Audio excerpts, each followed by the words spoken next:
prioriser tout le temps la lisibilité.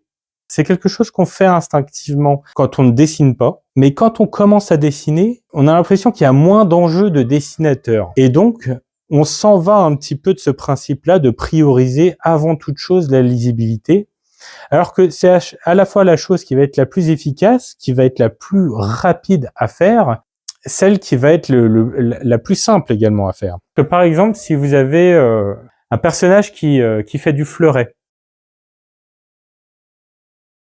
donc là, on comprend directement la posture. La silhouette, j'ai même pas besoin de faire de détails, je la fais en noir ou quoi. On comprend que cette personne fait du fleuret. Comment on pourrait faire pour montrer la même chose sans lisibilité? Et ça, c'est un personnage qui fait du fleuret aussi. Vous le savez parce que je l'ai montré avant dans un autre angle, mais sinon, si je vous fais ce dessin-là sans l'autre avant, c'est très très compliqué de savoir de quoi il s'agit.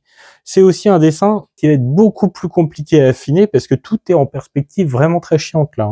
Donc voilà, on voit que c'est plus compliqué à faire et que finalement, on le comprend moins. Donc si vous voulez être rapide, en fait, moi ce que je vous suggère de faire, c'est de mettre un point d'honneur à faire passer la lisibilité avant tout, donc ça, à faire des bons choix. Par exemple, si vous voulez montrer précisément quelque chose dans une composition, eh bien, ça serait intéressant de le faire sortir particulièrement en valeur. Par exemple, si c'est un sujet qui est blanc, eh bien, vous le mettez directement à côté d'objets ou sur un fond qui est sombre, et ça va vous permettre de le faire éclater très rapidement sans y apporter beaucoup plus de travail que ça. Il faut que vous réfléchissiez comme ça. Il faut que je montre le truc avec le moins de moyens et le plus d'efficacité.